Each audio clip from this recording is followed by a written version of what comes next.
অপূর্ব, কি রূপ, করে দেখার মতো।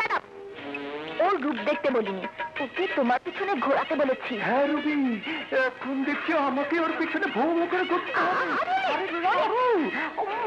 এক্সকিউজ মি ম্যাডাম, আপনার পদার্পণে ক্যান্টিন চাঁদের আলোয় ভরে গেছে, বাতাসের সুগন্ধ ভেসে বেড়াচ্ছে।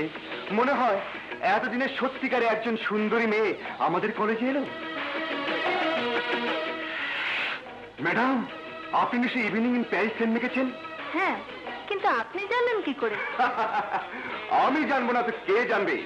এরকম দামি সেন্ট শুধু আমি ছাড়া এই কলেজের কে মাখবে বলুন?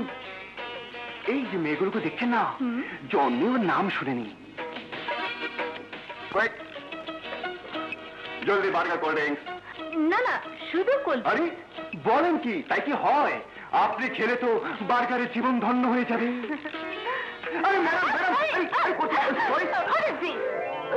Know what, see that.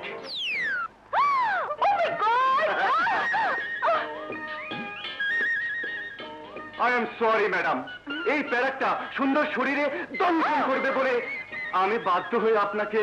না না না না ম্যাডাম, এখানে বসা ঠিক হবে না, প্লিজ চলুন। কোথায়? চাইনিজে। না না, আপনি। My name is Roni.